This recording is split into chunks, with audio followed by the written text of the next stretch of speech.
Tonight on CTV News at 6, a cadet instructor charged with sexual assault. Historic incidents, 3 teens allegedly assaulted. Edmonton's latest snow clearing complaint. It's been a challenging winter for all types of transportation networks. And Groundhog Day. You've got stuffed groundhogs. You've got people dressed up in groundhog. You got the real authentic groundhog. I mean, come on. Assorted winter predictions as we approach the home stretch of the freezing season. A warm start to the month of February with a shot at a record high on Wednesday.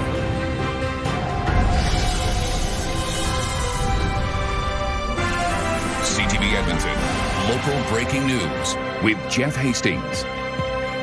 Good evening. A former instructor with the Canadian Armed Forces Cadet program has been charged with sexual assault.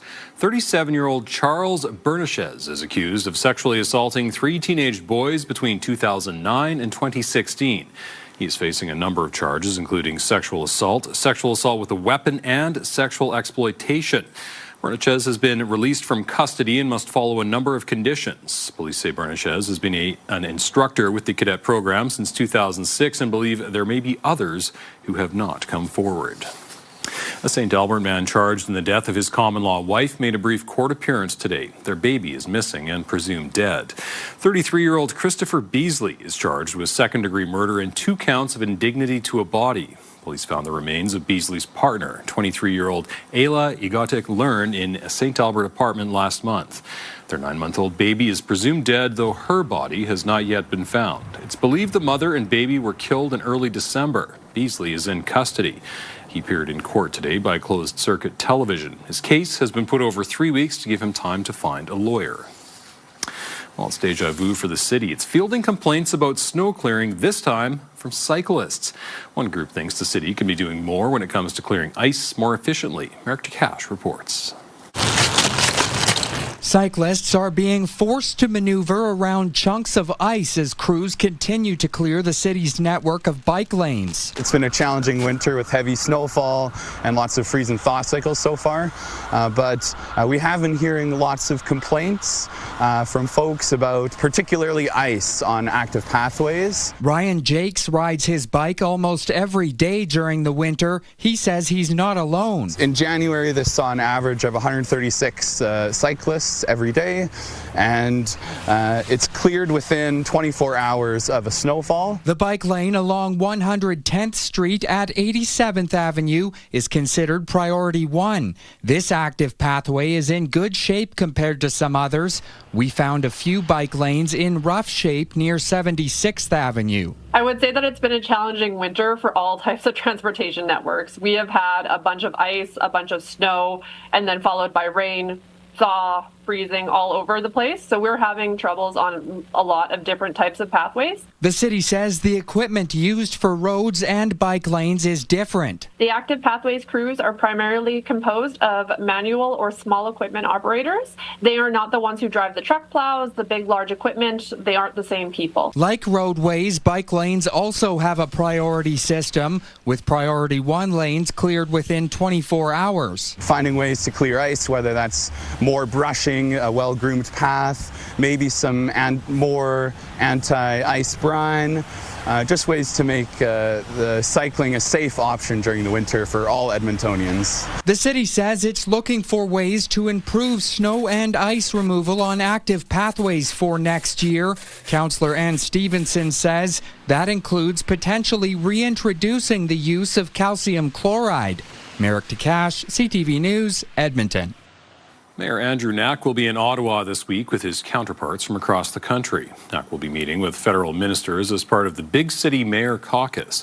It brings together municipal leaders from 23 of Canada's largest cities. Knack will have a chance to engage directly with the federal government on key issues like Edmonton's infrastructure needs, affordable housing, and economic opportunities. The Big City mayors are also expected to talk about public safety, including bail reform and a rising wave of extortion cases. Mayors will meet tomorrow until Friday.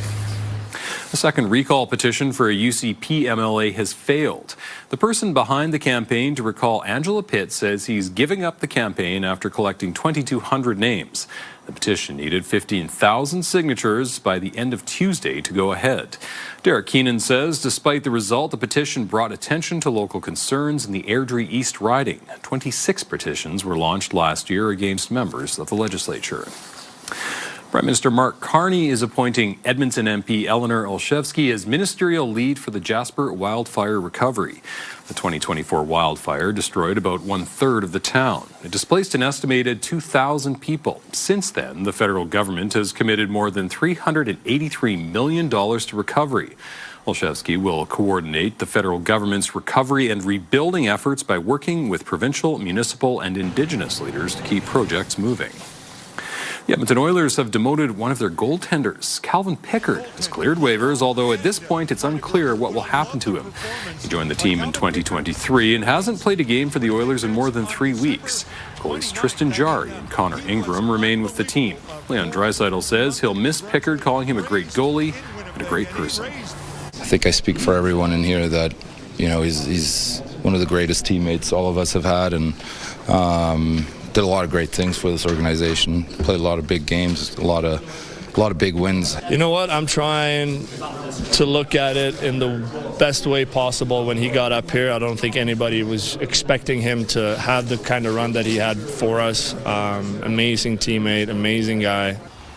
The Oilers have 2 games left before the Olympic break. They host the Toronto Maple Leafs tomorrow night, and they visit the Calgary Flames Wednesday. It's going to be a long winter in Western Canada, according to groundhogs in this part of the country, while the east can expect an early spring. Environment and Climate Change Canada says the various critters and mascots could be correct, but winters are becoming less predictable. Jeremy Thompson reports. On Groundhog Day, we put our trust in nature to help predict the weather. What is that? There's definitely going to be 6 more weeks of winter. That is more or less what happened for groundhogs in Western Canada. Van Island Violet, Balzac Billy, and Manitoba Merv all saw their shadows after emerging from their dens, predicting a long winter ahead. Environment and Climate Change Canada suggests the opposite. So I look at the map here and it shows all Alberta. It looks like it's on fire. I mean, it is absolutely showing warmer than normal. The confidence very high that that is what's going to happen. Climatologist David Phillips says predicting the weather months into the future is becoming more challenging for scientists. There's competing forces. It's not just El Nino and La Nina. It's climate change. It's polar vortex. It's all kinds of things that kind of mess up what the forecast should be. On Groundhog Day, we put our trust in nature to help predict the weather. I don't like that. That's an omen of cold. Out east, the groundhogs are predicting an early spring. That includes Lucy the lobster in Barrington, Nova Scotia. Whether they're correct or not, it's all a bit much for Phillips. You've got stuffed groundhogs. You've got people dressed up in groundhog. You got the real authentic groundhog. I mean, come on. Even if the rodents are right about 6 more weeks of winter on the prairies, Phillips figures that's good news, since a winter that ends in mid-March is a deal most Albertans would take. On Groundhog Day, we put our trust in nature to help predict the... Wait a minute, this feels very familiar. You know, it turns out predicting weather long-term is actually difficult, even for the experts. So I think I will leave this to the marmots and meteorologists. That, though, I do not like that. Jeremy Thompson, CTV News Edmonton. Well done, Jeremy. Very good job. I'd be applauding. But do you have any opinions? Does he own that hat, or you know, I'm not sure. He had it just lying around, and yeah, I mean, don't you have one lying around? No, I do not. The groundhogs are wrong. It's going to be an early spring here. At least the next 2 weeks. These first 2 weeks of February, it's going to be really, really warm, well above average. We'll see what happens. The last time we had a start to February like this was 2023. That was the last time we were coming out of a La Nina, which is what's happening right now. There were a couple cold days, about 4 or 5 of them at the end of February, but for the most part, it stayed fairly mild. So at least in the short term, we'll see what happens last half of February, but at least in the short term, we've got some way above average temperatures, and most of them in the next week or so way above zero. We were at 7 degrees for a daytime high in Edmonton today. -4 is the average for the 2nd of February.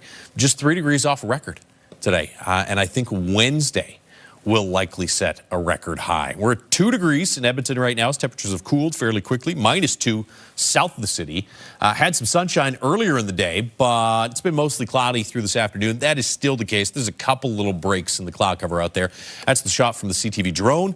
It's powered by Century Casino. 3 great locations: Edmonton, St. Albert, and Century Mile. Those clouds are producing further to the west some showers in through the foothills, and it looks like it's coming down fairly steadily there along parts of Highway 16 in the Edson area. I think most of that falls apart before it hits Edmonton. Around midnight, there's a slight chance you might see a couple sprinkles. It will not resemble what we had last night, though. -1 tomorrow morning and about 4 or 5 for a daytime high tomorrow afternoon. More on that and the record-breaking temperatures for Wednesday in just a few minutes. Thank you, Josh. The City of Edmonton is recognizing Black History Month. The ceremony was held at City Hall today, where the recipients of this year's Black History Month Initiative Fund were revealed. The Edmonton chapter of the Congress of Black Women of Canada is among the recipients. The group is collaborating with Victoria School of Arts to showcase steel pan drumming, poetry, storytelling, and heritage mapping. If all students get to learn about each other, then our community will be better, and they will be able to engage, they will be able to understand, they will be able to see how the similarities between their cultures and other cultures. The city is also highlighting 20 Black artists with a new art exhibition that opened over the weekend. The living portraits will be on display at City Hall until June 16th. A local chef is out of retirement to make pierogies for a program that saved his life. Brad Smoliak is helping organize a pierogi meal as a fundraiser for the Mazankowski Alberta Heart Institute. The money will go to the ventricular assist device program. The equipment works as a mechanical heart to help pump blood to the rest of a patient's body. Smoliak received a device when he developed heart failure. I've been a congenital patient at the Mazankowski and the U of A since my life started, so 60 years almost.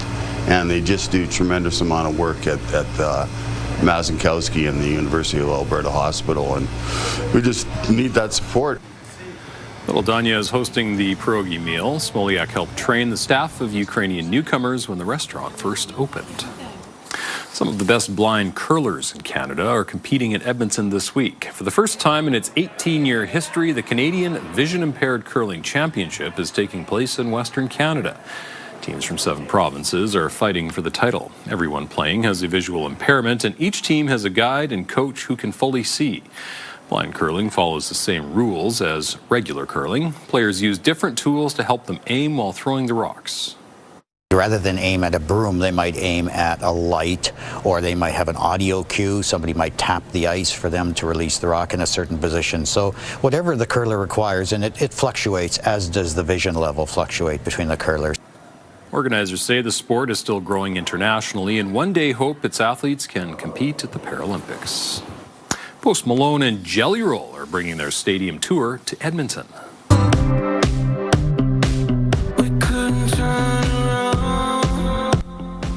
Pair will be hitting the road together this summer with Carter Faith. They play Commonwealth Stadium July 24th. Edmonton is one of 2 stops in Canada. Tickets go on sale next Tuesday. Still ahead on CTV News at 6, another attempt to close a consumption site as opioid deaths drop in Alberta. I've already noticed an impact in the community. Why some believe it's a mistake, also coming up. A renewed call to declare a state of emergency in our hospitals.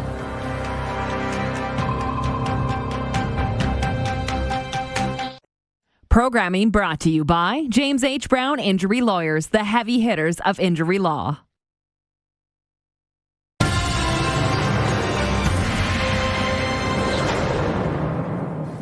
Three Alberta junior hockey players have been killed in a crash while on the way to practice. The Southern Alberta Mustangs, based out of Stavely, say the crash happened this morning. RCMP say officers responded to a serious collision between a semi pulling gravel and a car on Highway 2 in Stavely. That's about an hour south of Calgary. One of the boys killed has been identified by family as 17-year-old Caden Fine. His father says the teen moved to Alberta from Alabama to pursue his love of hockey. RCMP say the 2 other players are 18-year-olds from Kamloops. The Mustangs hockey team released a statement saying there are no words to adequately express the depth of our grief. One worker is dead, another injured after being hit with a pipe at an oil sand site south of Fort McMurray. It happened late last week at the Christina Lake North site. Occupational Health and Safety says the workers were struck by a pipe that rolled off a truck they were unloading. Cenovus Energy says the workers were employed by a third-party contractor. It also says it's working with appropriate authorities. This is the second workplace death in the oil sands this year. Last month, the worker died while operating a piece of machinery that sank into muskeg at Suncor's Fort Hill site. Parkland RCMP are looking for someone they believe is connected to a grandparent scam. They say a man called the victim and claimed his grandson was arrested and needed bail money. RCMP say a short time later, a man went to the victim's home and took $8,500 in cash. This picture is taken from the victim's doorbell camera. The suspect is described as about 30 years old, 5 feet 10 inches tall with some facial hair and wearing a dark coat. Police say this happened in late January in Wabman. They'd appreciate any tips from the public. A consumption site in Calgary is one step closer to closing. It comes as opioid deaths are starting to fall in Alberta and across the country. As CTV's Kevin Green reports, critics argue the closure will be detrimental. Outside the SafeWorks consumption site on 13th Avenue Southwest, 31-year-old Rebecca is waiting for the doors to open. She and her husband, Jay, are both users. They've been homeless for 6 months. She says SafeWorks is their lifeline. So you think SafeWorks and places like it save lives? Absolutely. 100%. No doubt about it. Have they saved your life? Yes. Opioid deaths hit a peak in 2023 when in the first 6 months of the year, 952 people died in the province. Last year in that same period, it fell to 602, a drop of 37%. In a statement to CTV, the province's Minister of Mental Health and Addictions says, "It is good to see opioid-related death numbers decline. However, we know these numbers fluctuate from month to month." But went on to say consumption sites must close, stating drug consumption sites were designed as short-term measures. They were not meant to be permanent. The government plans to move to a new method of treatment, including a virtual opioid dependency program. The NDP addictions critic says closing the SafeWorks site will not promote better outcomes for addictions or solve social disorder. When folks are able to access the supervised consumption site, it means that they're not using at the public library, they're not using in the city at City Hall, they're not using in stairwells and doorways of businesses. The province has been talking about closing SafeWorks since 2021, but wanted city buy-in. Tuesday, Councillor Landon Johnston will present a notice of motion asking his fellow councillors to do just that. The whole premise of it is to ensure that the city of Calgary is on the same page with the province of Alberta, right? We had an experiment with the Sheldon Schumer Centre, and it clearly didn't work. Back at SafeWorks, Rebecca says she's already seen the results of government cuts and says it isn't pretty. I've already noticed an impact in the community due to a cutback on funding. People are sharing equipment, becoming more violent when equipment isn't available. Kevin Green, CTV News, Calgary. The Alberta NDP is launching a petition to declare a state of emergency in our hospitals. Emergency doctors have warned Premier Danielle Smith and her health ministers overcrowding in Alberta hospitals is leading to dangerous delays in care. Last month, ER doctors sent the province a letter detailing 6 recent deaths and dozens of near misses in overcrowded hospitals since January 1st.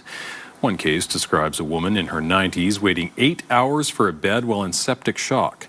Today, NDP leader Ned Nenshi announced a petition on the party website. It's been over a month since we heard the story about someone dying, a young father, dying in the waiting room waiting for care at the Grey Nuns Hospital in Edmonton. Since then, doctors, nurses, frontline workers have bravely spoken out. They've showed us that this tragedy was not just a single event, but a symptom of a healthcare system in crisis. And she is also calling on the Premier to call an emergency session of the provincial legislature. Coming up, playing it forward. We're just grateful for the story. We could use them, and we'd like to support them. A hockey fundraiser on a backyard rink and the reason behind it. Might not be a great week for outdoor hockey rinks, as temperatures should be above zero for daytime highs every single day, right through to early next week. We'll take a closer look at that right after the break.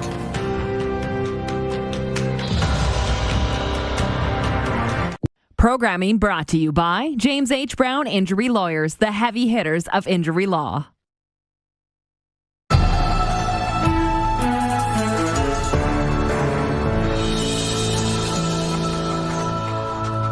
Edmonton area family is opening up their backyard hockey rink. They're hosting a tournament raising money for sick kids. The cause is especially important to them because of a personal experience. Connor Hogg has more. A hockey game at the local rink isn't a rare thing to see near Fort Saskatchewan in the winter. What is unusual is that this isn't a local rink. It's located in Josh and Brianna Mattern's backyard. Ankle Benders Arena has become quite popular in the neighborhood. Bent my ankle out here one time. Oh. That was it. Stuck after that. Attracting many different types of skaters, from the hockey-playing kind to those who are taking their first steps on the ice. You're doing it all by yourself. Look at you. And even some on four legs. At first I was like, let's just build a pond in the backyard, just without boards, just a pond. And then my lovely husband had the great idea to build boards, and I hemmed and hawed, and I'm like, I don't know if we need that. The project got a little bigger, with the Matterns building it for their future kids. When Berkeley was born, she came with complications. She was a breached baby and needed some support with her hips. She had hip dysplasia, so we were just grateful for the story. We could use them, and we'd like to support them going forward. Support in their own special way, from a hockey tournament scheduled for next week. A 12-team tournament will put some pressure on homemade ice, but the Matterns have that covered. We're surfing the Kijiji. It'd be a dangerous thing. I said no about 40 times. It took a bit of convincing, and then I think I can say I told you so now. It is well worth it. Even though players in the Galloway Classic tournament will take to the ice this weekend, its owners still consider the rink as a work in progress. We're looking for a scoreboard next. That's our next purchase. The pursuit of the perfect place to play a good old hockey game is never over. Say woohoo! Near Fort Saskatchewan, Connor Hogg, CTV News. Wow, that puts my backyard rink to shame. Do you have Zamboni envy right now? I do. Could you tell? Yeah, just sort of perked up as soon as I saw that. Your rink's impressive, but that is next level. Yeah, it is. Well done. Well done. Take a look outside right now with the action furnace. River Valley Skycam, action furnace fixed right here. It's free. It's 2 degrees and mostly cloudy skies. You can see this. There are a couple gaps in the cloud cover. Those are going to fill in here before the night's done. We get to 7 for a high today, earlier this afternoon. 2 in Red Deer. Jasper hit 6 degrees. It was 5 in Grand Prairie. Fort McMurray, a little cooler at -4, and some double digits across the south. We'll see double digits, it looks like, on Wednesday. There's your precipitation. It's been developing from the Peace Country all the way south through the foothills through the course of this afternoon. It's kind of falling apart now further north, but from around Whitecourt down through Edson, you're seeing some rain. Good news is the temperatures are above 0. That's going to change overnight tonight, so you will see some slick sidewalks and streets in through that part of the province. I think a lot of this is going to fall apart before it hits the Edmonton area. There's a slight chance around midnight tonight. You might see a couple sprinkles or a little brief shower go through, but nothing significant, nothing like what we had Sunday night. Last night's pretty good accumulation in parts of the city. There's your rain again, moving into northwestern Alberta late tomorrow. So this one is mostly going to impact northern parts of the province. Today it was through the foothills, and then it's going to track east and fizzle out. This low is going to get going, and you'll see some snow changing over to some freezing rain in Fort McMurray by late tomorrow night. Most of the precipitation is done by tomorrow night in the northwest. And again, as this drops south, it kind of falls apart as it moves through the Edmonton area, so a slight chance for a little scattered shower, but really nothing significant for precipitation over the next few days. I think the next best chance might be Monday of next week, and that's looking like rain as opposed to snow. There's your warm air. Watch, it cools down a little bit tomorrow in through east central, northeastern Alberta, and will be a couple of degrees cooler as well here in the city. 7 today, about 4, maybe 5 degrees for a high tomorrow. But look at the heat return for Wednesday. You've got temperatures in the teens across southern parts of the province, and we'll hang on to that mild air. Not quite as warm as Wednesday, but still well above 0 right through into the weekend.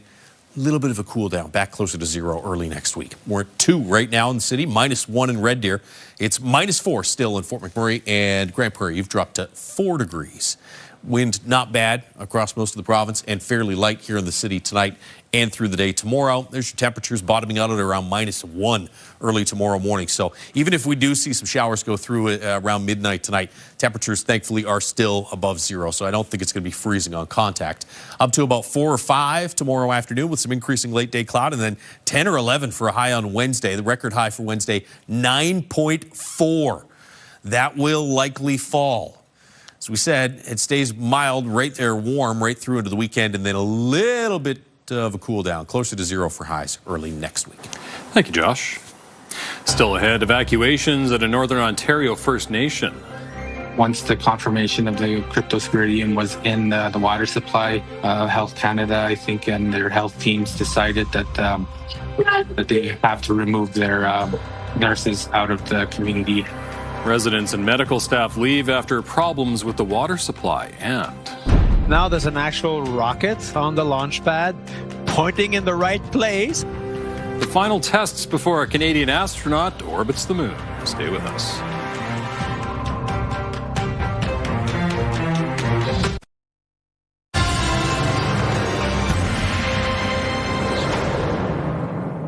The Northern Ontario community of Caucheshuan is facing another setback with the discovery of a parasite in its water supply. CTV's Annie Bergeron-Oliver reports. The several hundred people remaining in the fly-in community of Caucheshuan may soon be without medical care. The medical staff are pulling out soon, a month after a state of emergency was called in the Northern Ontario community of about 2,300 people. Once the confirmation of the cryptosporidium was in the water supply, Health Canada, I think, and their health teams decided that they have to remove their nurses out of the community. The paramedics will follow. Indigenous Services Canada says the community's nurses are expected to depart today, but that orange air will be on standby if needed. The residents who are choosing not to evacuate will have to drive about an hour away to Fort Albany Hospital for care. Roughly 370 people are still there. We're starting to make plans to get these individuals or these families out of the community. Evacuations began last month when a state of emergency was called after the community's water treatment system failed, sending sewage into people's homes and contaminating freshwater systems. Late last week, tests confirmed the parasite cryptosporidium was found in the community's water system, the same parasite that made more than 60 people sick. It doesn't take much of this infection to ingest to actually get us sick. And the primary syndrome of this infection is a gastrointestinal syndrome. This latest incident comes after the community found E. coli in their water in 2005. And while engineers are looking at solutions, so far there is no timeline for when the water will be safe enough for the community to return. And even then, Wesley says trust in the water has eroded. It is going to take some time, a lot of time for people to regain that trust. Indigenous Services Canada says there are plans for alternative access to health care, including virtual care for residents. The department says the nurses will start returning to Caucheshuan when the community members do as well. Annie Bergeron-Oliver, CTV News, Ottawa. A familiar name in Canadian politics is taking on a new role on the international stage. Liberal MP Bill Blair will be resigning his Toronto seat in the House of Commons to become Canada's new High Commissioner to the United Kingdom. Blair is a former cabinet minister and has served in a number of public safety roles, including Chief of Police in Toronto. South Korea is pushing hard to win the bid to build Canada's next generation of submarines. CTV News has learned plans are in the works to sail one of the vessels across the Pacific to Canada this spring. Judy Trin is in South Korea with this exclusive story. A deep dive into what could be the biggest defense procurement in Canada's history, the purchase of up to 12 submarines. Because this has now evolved into a government-to-government situation. It's a big procurement. This is going to be a relationship with the winner for years, decades to come. To persuade, the South Korean Navy plans to sail the KSS-3 submarine across the Pacific and dock in British Columbia, a journey that will take 2 months. Your hands up here. Okay. CTV News also got to see Hanwha's pitch up close. We couldn't film because of security protocols, but the attack submarine holds about 50 sailors. It launches vertical missiles that target land and has torpedoes. But the deciding factor will rest on economic benefits.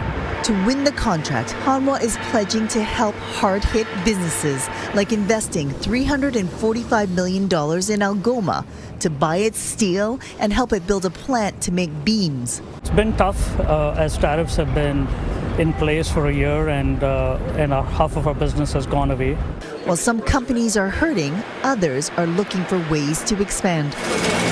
Using robotic technology, Hanwha builds 45 ships annually on its assembly line. Speed Ontario's shipyards want to emulate. I mean, what they do here is cutting edge. It's absolutely fantastic. If we can bring just a fraction of that to Canada, I think us as a country would be a lot further ahead in our shipbuilding endeavors. The deadline for Hanwha and TKMS to submit their bids is March 2nd. It's a deal that could be worth $100 billion spread over more than 3 decades. It's investment that Canada needs to protect itself from Donald Trump's trade war. Judy Trin, CTV News, Koje, South Korea. A bill aimed at providing GST relief to help with the cost of groceries will be fast-tracked through Parliament after MPs voted unanimously on a Conservative motion today. We have a crisis in this country for millions of families and millions in line at a food bank, and we want to see real relief.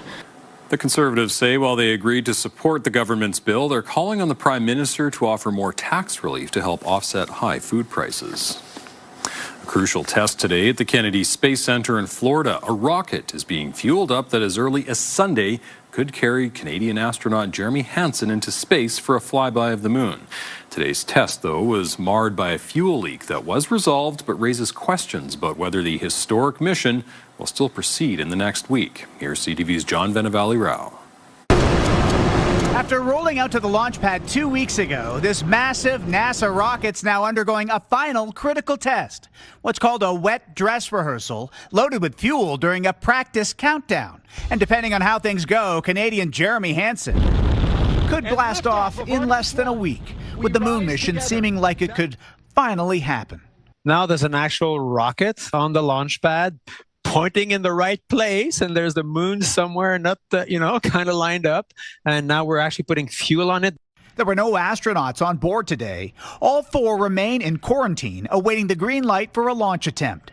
A mission that'll see them go on a 10-day lunar flyby on a rocket and capsule that have never carried people before, with Hansen set to become the first non-American ever to go around the moon. To see our beloved Jeremy Hansen going up there, Canadian. This is just a really exciting moment for the world, but it's especially exciting for Canada. The Artemis rocket did suffer a fuel leak today, but the team seemed to work around the problem. It could potentially launch on the 8th, 10th, or 11th, failing that early March or April, with the astronauts prepared to fly on Sunday. The crew are assuming that's their launch date, so they will be ready. All that as concerns are again being expressed about the Orion capsule's heat shield, which during an uncrewed test in 2022 was damaged unexpectedly during re-entry into the Earth's atmosphere. Enormous chunks of the heat shield came off. Fortunately, not enough to cause catastrophic failure, but certainly enough to send alarm bells ringing all over NASA. Some think the risk is unacceptable, but NASA has said if astronauts had been on board, they would have survived, and it has since modified the re-entry angle. Meanwhile, NASA has said it won't set a specific launch date until it has reviewed the data from today's test, which could take another day or 2. John Venevali-Rao, CTV News, Toronto. Justin Bieber returned to the stage for music's biggest night, the Grammy Awards. The password, slide city, you know what that means. I'm coming up on you quickly. Bieber has mostly stayed away from the stage since 2022. He was up for 4 Grammys last night for his album Swag, including Album of the Year. Bieber didn't take home any hardware. Album of the Year went to Bad Bunny.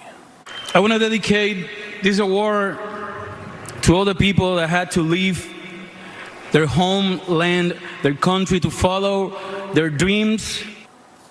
Bad Bunny made history as the first Latin artist to win Album of the Year. He dedicated his win to the people of Puerto Rico and spoke out about U.S. immigration crackdowns. Bad Bunny will be back on stage next Sunday to headline the Super Bowl halftime show. Coming up, a jarring switch. So it's about 6.5 hours a week that I'm losing having to come back to the office. The first day back to the office full-time is going for provincial employees. And 2 sweet little ponies come running out of nowhere down Belrose, having obviously the best morning of their life. a couple of loose ponies corralled in St. Albert.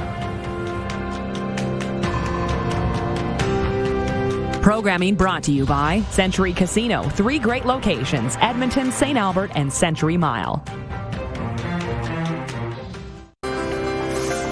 Looking at the markets, the Canadian dollar closed near 73 cents U.S. Oil down $3.07, closing at $62.14 U.S. a barrel.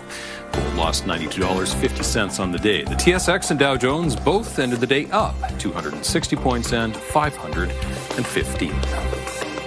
Well, after years of the hybrid model, thousands of Alberta government workers returned to work in the office full-time today.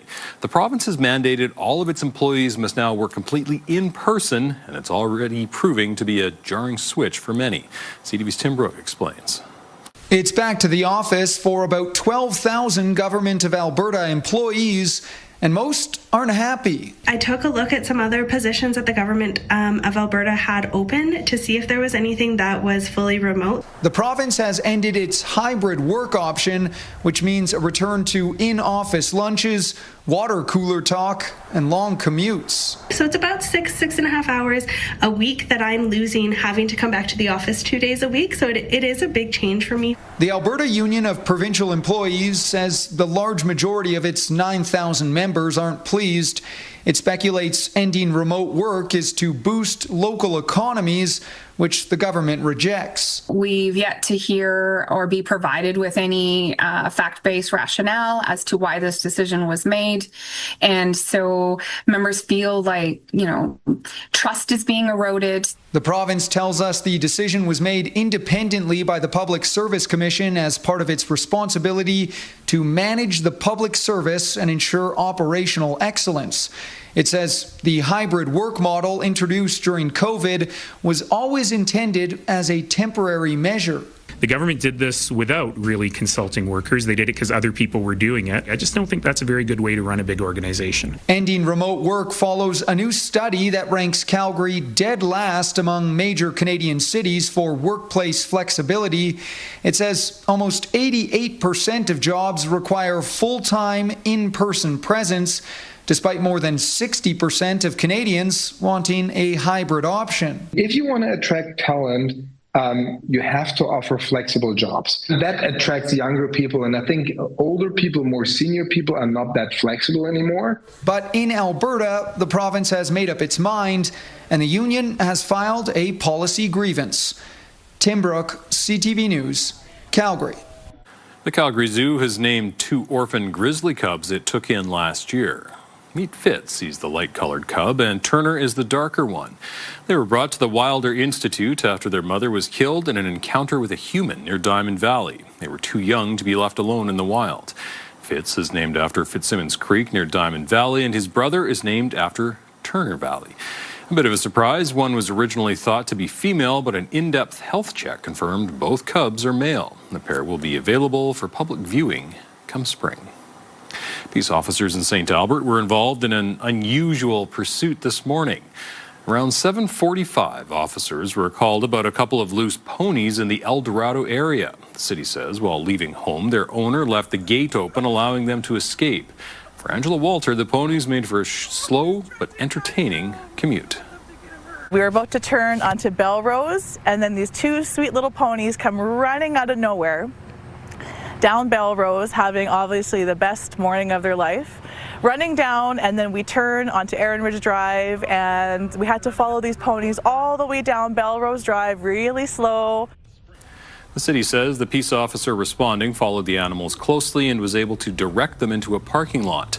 There, the officer and several others who pulled over managed to keep them corralled with their arms. The animal's owner arrived with a trailer a short time later. We're told the ponies are unharmed. Still to come, building robots. We know that AI is exploding right now, and I guarantee you that a ton of these youth are going to be filling those roles. skill local students learn while keeping up with constantly evolving technology.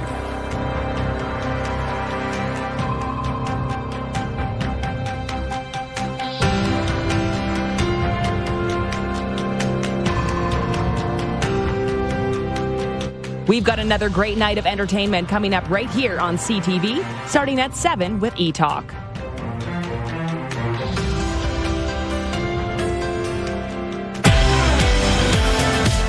Tuesday on Your Morning Edmonton, an economist weighs in on the financial feasibility of Alberta independence. And artist Lance Cardinal demonstrates his special craft so you can show some love this Valentine's Day.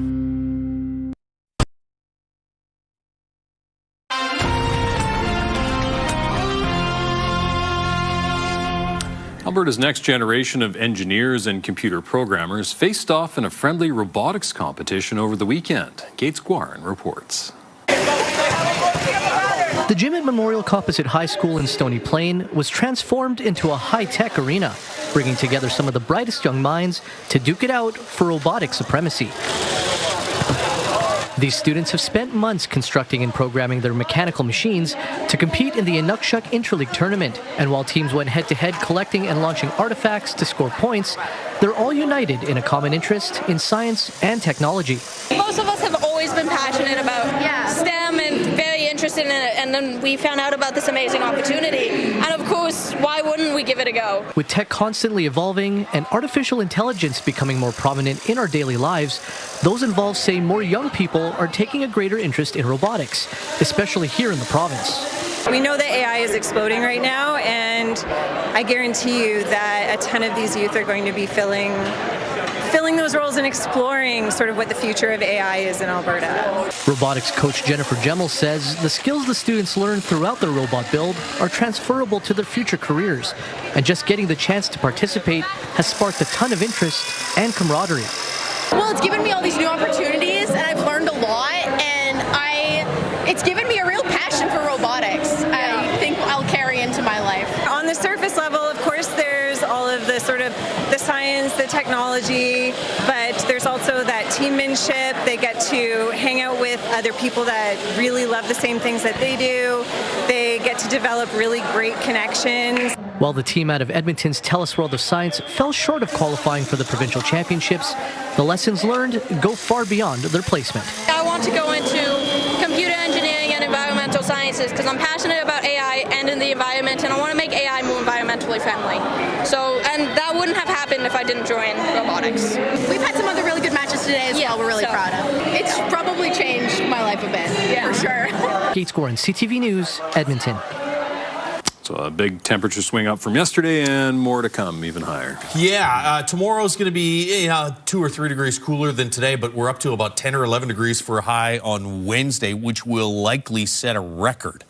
Tomorrow we'll start at -1, get to 4 or 5 degrees for a daytime high. 4 or 5, and yet that's cooler than it was today. 10 or 11 on Wednesday, the record is 9.4, so that probably falls. 8 on Thursday, and we're still a handful of degrees above zero Friday, Saturday. You see the average high is -4. So we're 8 to 15 degrees above average here for the next 5 days. It does look like, and this has kind of been a pattern we've been watching for about a week now, that somewhere around the 9th or 10th we'd see a cool down. At this point, it doesn't look like it's going to be any worse than about 0, though. All right, sounds great. Thanks, Josh, and thanks for sharing your time with us. For news anytime, visit our website, ctvnewsedmonton.ca. Have a great night.